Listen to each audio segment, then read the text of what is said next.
बढ़ते खबरों में आगे और भारत और कनाडा के रिश्तों में बढ़ती तल्खियों के बीच खबर कनाडा से ऐसी आई जिससे ट्रूडो की मुसीबत बढ़ सकती है। शायद ही कोई मंच होता है जहां बात भारत की आए और ट्रूडो भारत के खिलाफ मुहिम ना छेड़ते हों। भारत ने कई बार कनाडा के पीएम को ताकीद किया है कि भारत विरोधी गतिविधियों में लगे लोगों पर कनाडा की सरकार मेहरबान ना हो, लेकिन भारत के सुझावों को दरकिनार कर कनाडा के पीएम हमेशा उन आतंकियों के समर्थन में भारत विरोधी स्टेटमेंट देते हैं। ट्रूडो के इस रुख का भारत हमेशा विरोध करता है। अब ट्रूडो खुद अपने स्टेटमेंट की वजह से चौतरफा घिर गए हैं। उनकी अपनी पार्टी में ही बगावत के सुर बुलंद हो गए हैं। दरअसल कनाडा में भारतीय मूल के कई देशभक्त मौजूद हैं जो दोनों देशों के रिश्ते में आए बदलाव से बेहद नाखुश हैं। यही वजह है कि अब ट्रूडो के भारत विरोधी रुख को लेकर उनके अपने ही सांसदों ने विरोध शुरू कर दिया है।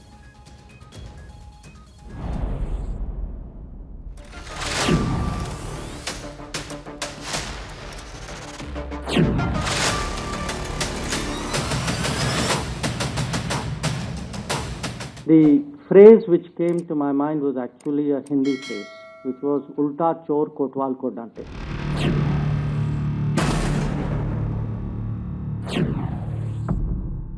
On any evidence or any concerns they have around terrorism or incitement to hate or anything that is patently unacceptable in Canada.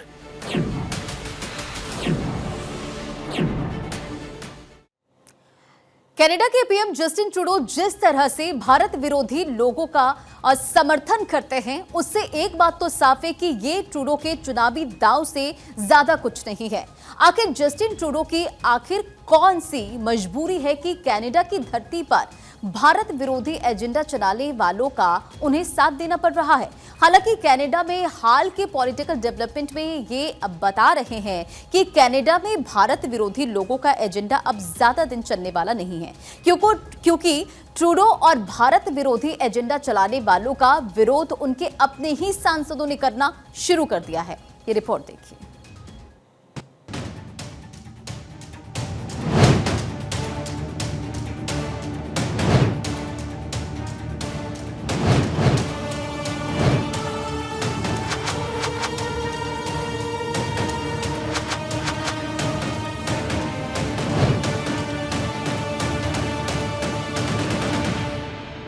Canada Bharat के बिगड़ते संबंधों के बीच ट्रूडो का विरोध उनकी धरती पर ही शुरू हो गया है। एक तरफ ट्रूडो भारत के खिलाफ जहर उगलते रहते हैं, दूसरी तरफ ट्रूडो की पार्टी के ही नेताओं ने ट्रूडो का विरोध शुरू कर दिया है। उनकी पार्टी के 20 नेताओं ने सीक्रेट मीटिंग कर साफ मैसेज दे दिया है कि ट्रूडो को वो अगला प्रधानमंत्री नहीं देखना चाहते। ये भी हो सकता है कि ट्रूडो का तख्ता पलट हो जाए।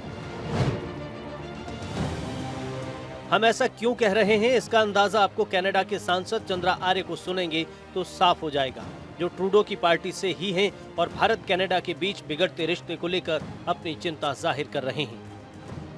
Namaste. I have heard concerns from Hindus across Canada regarding recent developments. As a Hindu member of parliament, I too have experienced these concerns firsthand.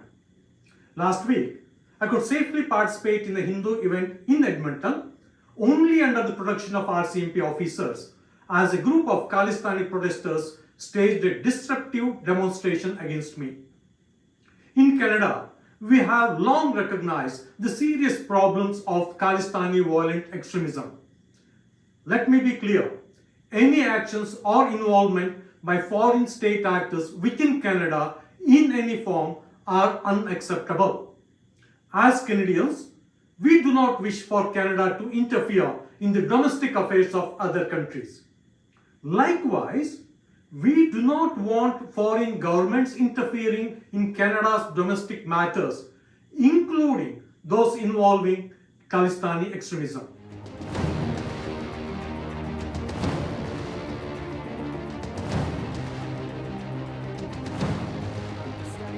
दरअसल जस्टिन ट्रूडो अपने ही स्टेटमेंट में घिरते नजर आ रहे हैं। एक तरफ वो सार्वजनिक मंचों और प्रेस कॉन्फ्रेंस के जरिए भारत के दुश्मनों के साथ खड़े दिखाई दे रहे हैं, दूसरी तरफ खुद ही कबूल कर रहे हैं कि उन्होंने भारत को निज्जर हत्याकांड को लेकर कोई ठोस सबूत नहीं दिया है। ट्रूडो ने एक स्टेटमेंट में कहा है कि निज्जर मामले में भारत को सबूत नहीं दिए हैं। कनाडा ने भारत के साथ कोई सबूत साझा नहीं किए। आरोप लगाने से पहले भारत को सबूत नहीं दिए। कनाडा ने सिर्फ खुफिया जानकारी साझा की थी।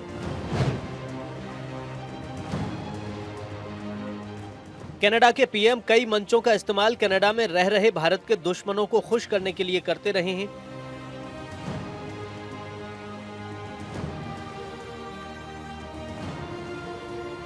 दरअसल कनाडा में होने वाले इलेक्शन को लेकर उनकी सारी चिंताएं हैं। उन्हें लगता है कि वो अगला चुनाव नहीं जीत पाएंगे, इसलिए कई मौकों पर कनाडा में रहने वाले भारतीय मूल के लोगों को खुश करने के लिए इस तरह के बयान से परहेज नहीं कर रहे। ट्रूडो की पोल तब भी खुल गई जब खालिस्तानी आतंकी पन्नू ने एक टीवी इंटरव्यू में कबूल किया कि उसने ही पीएम ट्रूडो को सबूत दिए। एक चैनल को दिए इंटरव्यू में पन्नू ने कबूल किया। उसने कहा कि मेरी जानकारी पर ट्रूडो ने कार्रवाई की। कनाडा सरकार को हमने भारत के खिलाफ सबूत दिए। आतंकी के इस स्टेटमेंट से साफ है कि कनाडा के पीएम एक आतंकी के आरोपों के बल पर भारत के खिलाफ जहर उगल रहे हैं। उनके पास भारत के खिलाफ निज्जर हत्याकांड में कोई ठोस सबूत नहीं है। समय समय पर भारत भी कनाडा से कहता रहा है। जाहिर है इस इंटरव्यू से साफ हो गया कि किस तरह कनाडा में बैठे भारत के दुश्मन दोनों देशों के संबंधों को खराब करने पर आमादा हैं। उधर ट्रूडो अपनों से ही घिरते नजर आ रहे हैं। लिबरल पार्टी के सांसद सीन केसी ने ट्रूडो का इस्तीफा मांगा है। ट्रूडो विदेशी मामलों से निपटने में नाकाम रहे हैं। सीन केसी ने कहा कि भारत के साथ दुश्मनी वाला माहौल इसी का नतीजा है। यह कनाडा के बहुत से लोगों के लिए चिंता का विषय बन गया है।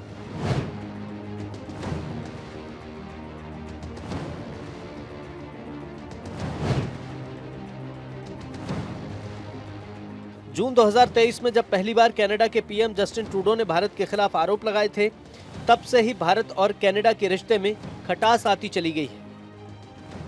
भारत और कनाडा ने कई मौकों पर अपने राजनयिकों को वापस बुलाकर या फिर उन्हें देश निकाला देकर एक दूसरे को कड़ा संदेश भी दिया है। अभी तक भारत ने उच्चायुक्त समेत 6 लोगों को वापस बुलाया है, जबकि कनाडा ने दावा किया है कि उसने इन्हें निष्कासित किया है। भारत ने भी अब तक 6 राजनयिकों को निष्कासित कर दिया है। बिगड़ते रिश्तों के बीच फाइव आइज ने भी दखल दिया है। फाइव आइज ने धमकी दी है कि अगर भारत ने सहयोग नहीं किया तो कई पाबंदियों की बात सोची जा सकती है।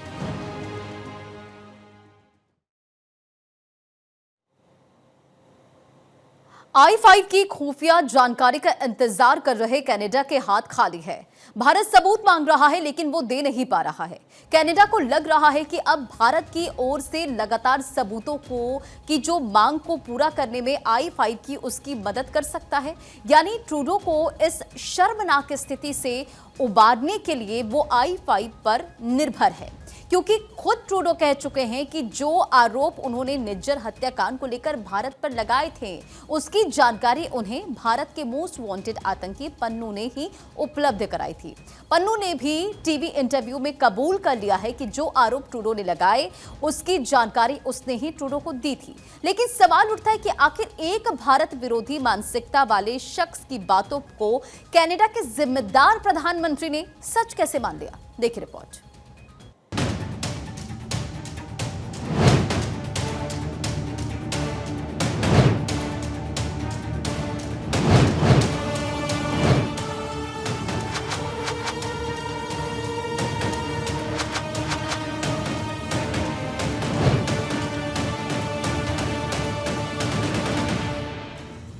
निज्जर हत्याकांड से जुड़ी कोई ठोस जानकारी कनाडा के पास नहीं है जो वो भारत को मुहैया करा सके।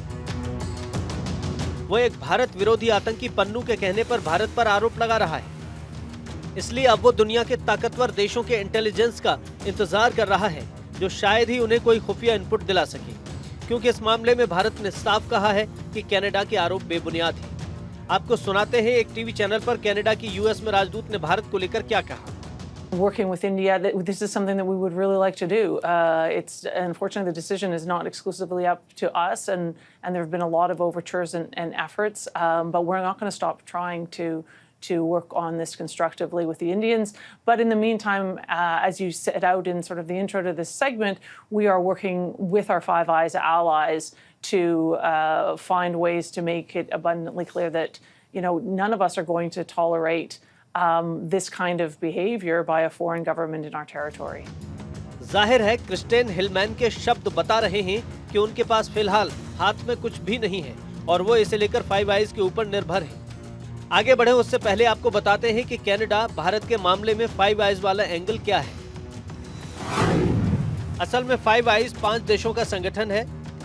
ये देश एक दूसरे से खुफिया इनपुट साझा करते हैं, साथ मिलकर काम करते हैं। इस अलायंस में अमेरिका, ब्रिटेन, ऑस्ट्रेलिया, न्यूजीलैंड और कनाडा शामिल हैं। फाइव आइज को दुनिया का सबसे ताकतवर इंटेलिजेंस नेटवर्क माना जाता है। फाइव आइज अलायंस की शुरुआत द्वितीय विश्व युद्ध के समय हुई। साल 1949 में कनाडा इसका हिस्सा बना। फाइव आइज, जैसा कि नाम से साफ है, ये 5 देशों का एक संगठन है जो एक दूसरे के साथ खुफिया इनपुट साझा करते हैं और कई मामलों में साथ मिलकर भी काम करते हैं। इस अलायंस में अमेरिका, ब्रिटेन, ऑस्ट्रेलिया, न्यूजीलैंड और कनाडा शामिल हैं।